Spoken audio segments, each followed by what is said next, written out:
Okay, Chris, please start your readings, and let's mute ourselves, okay, while Chris reads. Okay, is the audio okay just before we start? Actually, it's fine, clear. Yeah, Okay, cool. fine. So I'll proceed. This is the lesson of the Pale One. The Pale One looked down onto his circular table, adorned with a variety of arcane sigils and symbols pulsating with a red glow in a dark room, lit only by dim candlelights. They were all arranged in a spiral pattern like a vortex turning in on itself. He was tall and thin, as if he was some gnarled old tree in a dying forest. Bald, with a large lightning strike marked across his face, with eyes that would seem to stare intensely into one's soul. Mad, staring eyes that had seen horror, terror, and strife, and a face that was half bushy white beard. His thin fingers pointed at the sigil to the left of the spiral, and he began to recite his arcane incantation.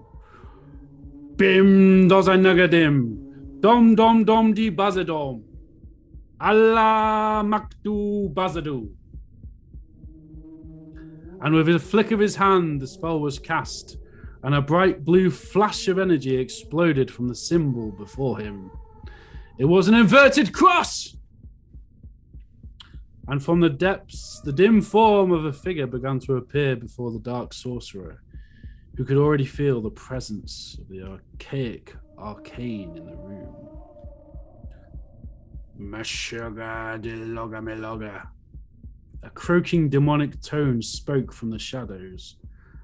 Ayaka shabalaka. As the sorcerer noticed two softly red, glowing eyes glimmering in the darkness. I don't understand, the sorcerer croaked. Are you able to speak Romani? I have summoned you, Baramet, to bring us all back to our basic natures. I want the world to return to the goat, to you, my lord, away from the feeble sheep of Christ. Ah, I see. The eyes blinked out in and out in the darkness as the deep bellowing voice of Baphomet spoke to his servant. And how will we rid the world of the pale imitators of Christ? He intoned in a questioning, assertive tone, as the sorcerer strained his eyes to see his master's form. Spells alone will not suffice. We need sacrifice. I understand, Master. And what will you have me sacrifice? Yourself! The Pale One cowered and fell backwards a little, tripping over a large tome he had left on the floor of his tower, collapsing on his back. No! Please, Master! No! Anyone but me! Yes, smiled the beast in a sinister manner as he emerged from the shadows to show his true form. As the Pale One screamed, his eyes searching desperately for the door to escape, as Baramat emerged into the light. He was roughly 7 feet tall, and his hooves made a clacking noise on the wooden floor as the Pale One crawled around trying to avert his red, glowing gaze as the goat's eyes scanned him in the darkness. Clack, clack went his hooves as the sorcerer desperately searched for a way to escape the beast he had brought into this world. Learn the way of the Dark One, the goat uttered with a deep tone, and meet our Dark Lord in hell. I will make it swift, necromancer. Do not be afraid. You know full well, were you to play with such powers, what the price could be. And as he said the final words, he saw the corner of the red tunic hiding underneath a wooden table, and he quickly stamped his hooves down, crushing the necromancer's skull. As the sorcerer's head exploded like a watermelon, his brains oozing out of his eyes. The goat chuckled to himself in the dimly lit study and sat down amongst the tomes of the magical one. Time to have some fun. His goat face grinned, and grabbing a piece of brain from the skull of the necromancer's dead body, he performed a transfiguration spell and became the necromancer incarnate. The demon now had acquired the form of the Pale One himself, and he descended down the tower to see what he could do with his temporary power, to corrupt and kill, to inject a little chaos into wherever he found himself again. What a strange sky there is in this place, thought the demon as he looked out the windows, descending down the tower's spiral staircase. The sky was a toxic green, and the world's surface was barren and half dead, as if the world was in ruin from some manner of apocalypse.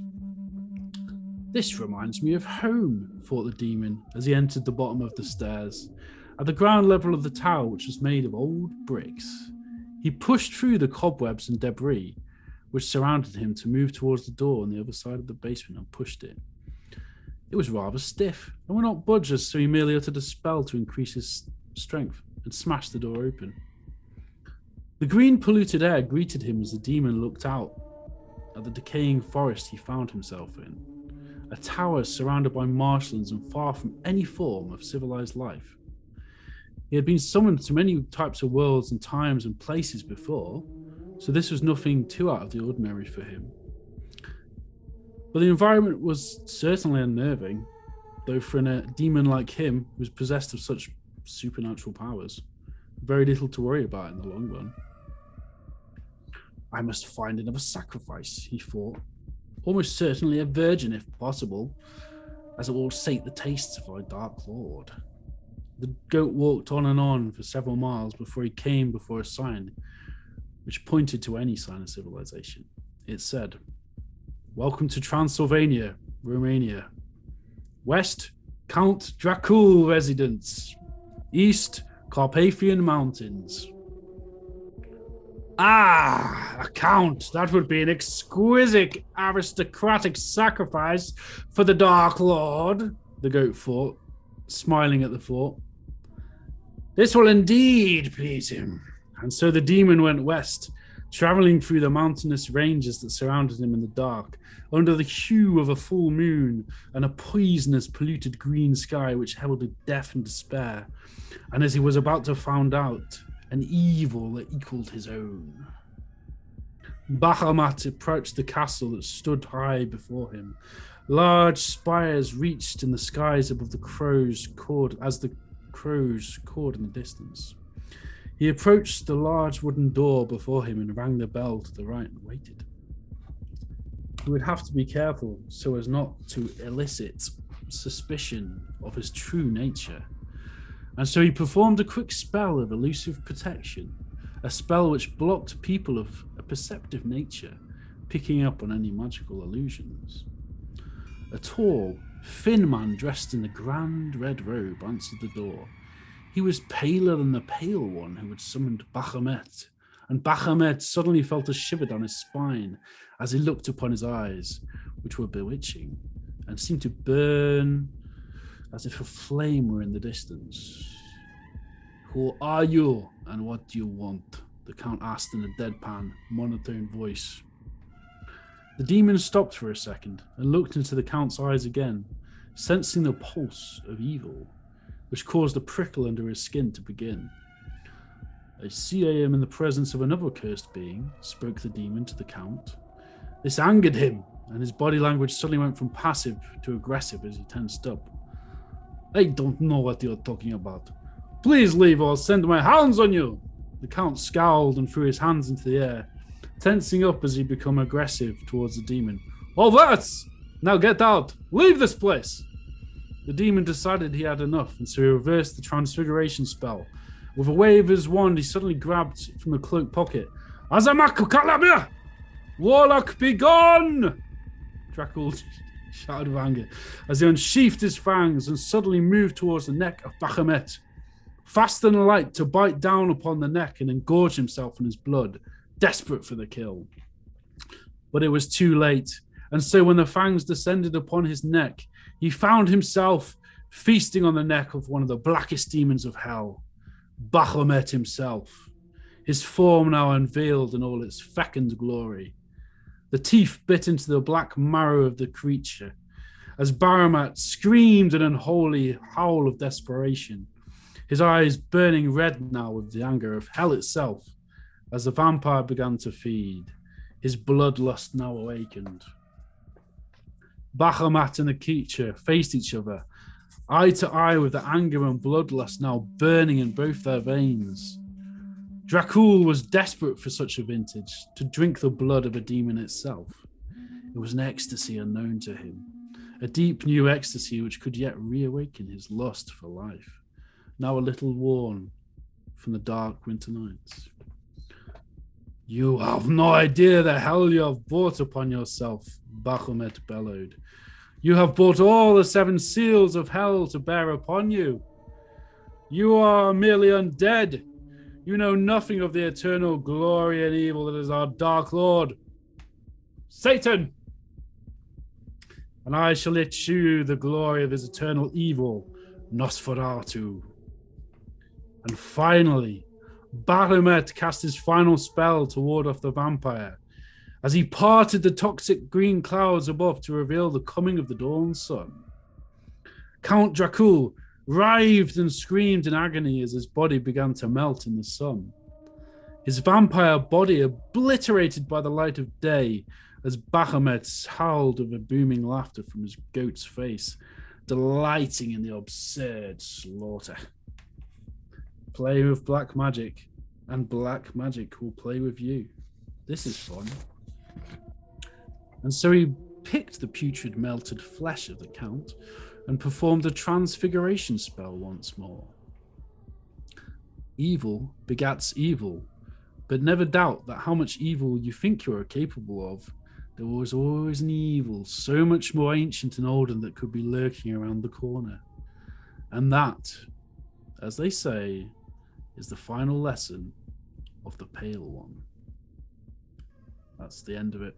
The end.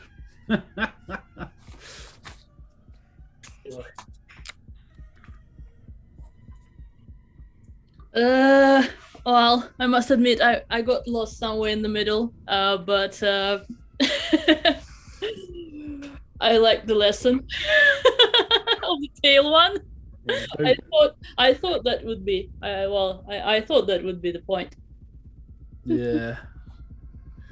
There's always someone more evil around the corner.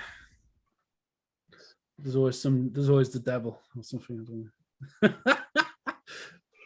Can you send the PDF to the group chat? Donnie's here actually. You can probably say hello quickly. Look. Oh, he's running away.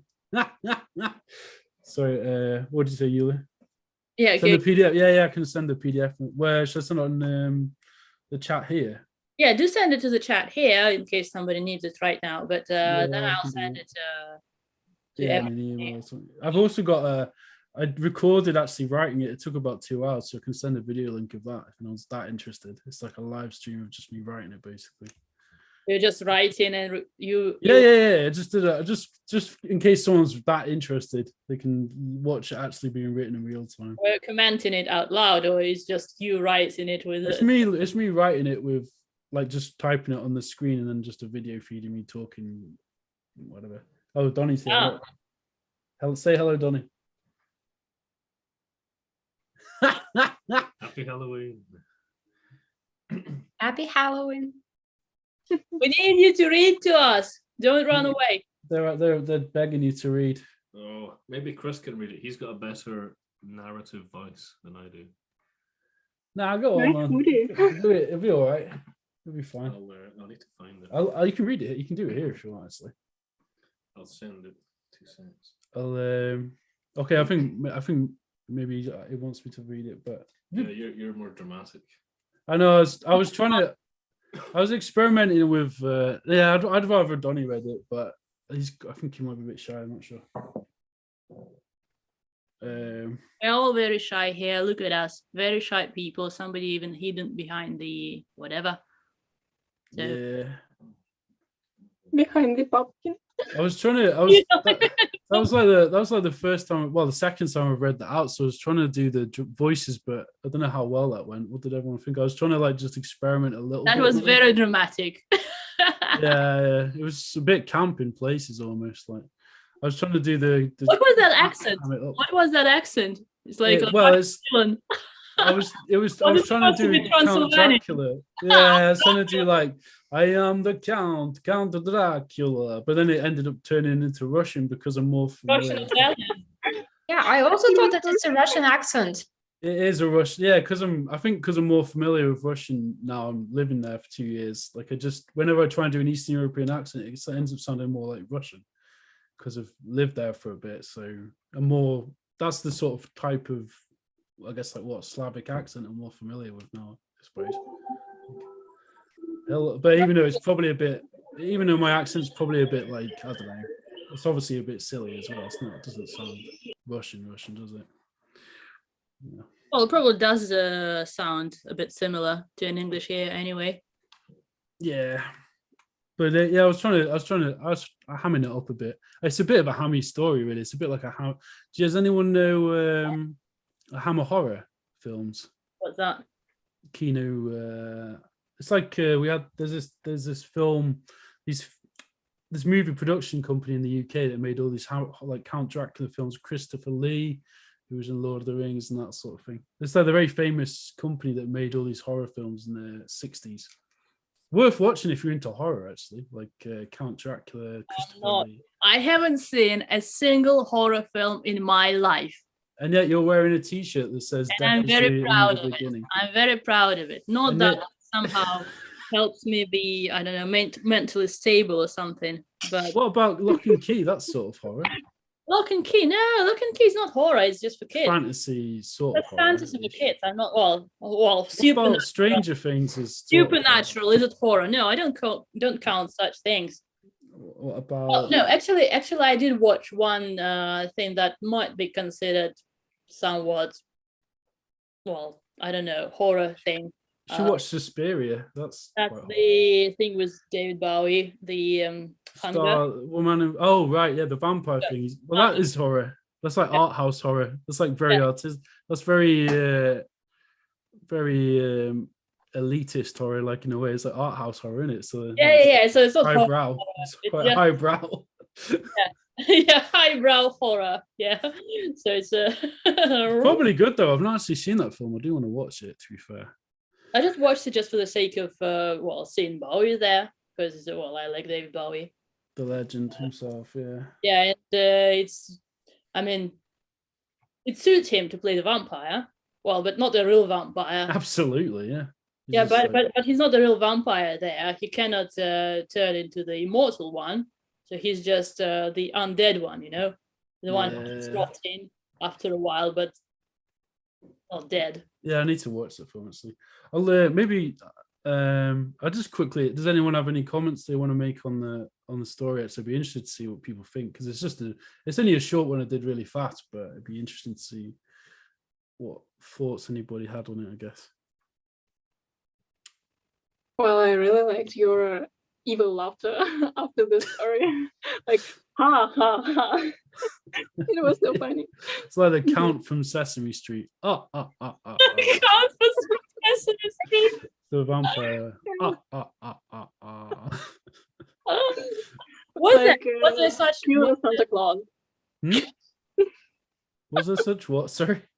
Was there such a character in Sesame Street? You don't remember the Count? He was one of the main ones. Yeah, it's the vampire who was obsessed. Yeah, he's one of my favorite characters. He was like he's a vampire and he likes to count. And he likes to count? Yeah. Oh, that's very stupid. Yeah, very stupid. But that's the character. Well, Sesame Street, isn't it? It's a program for like 5-year-olds. Yeah, Sesame Street, just in case somebody is lost at the Ulysses Shazam. So just you have it in the Russia as different name. Yeah. What do you call it? Shazam. What was it called? Shazam. Shazam. Yeah. Mm-hmm. Definitely.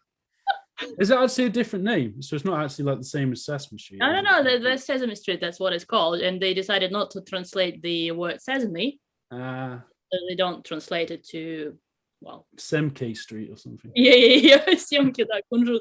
Yeah, Sesame funny enough, because Street. sesame is kunjut. And why Yeah. would you like Mm. sesame? Yeah, is- why would you call a street that? I don't know.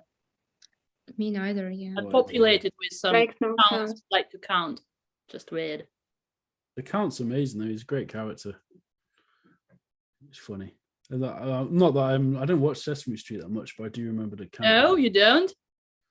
Maybe if I'd smoked a magical cigarette or something, I'd watch such shit. Because we all do, you know, Chris. So just Well, I mean, I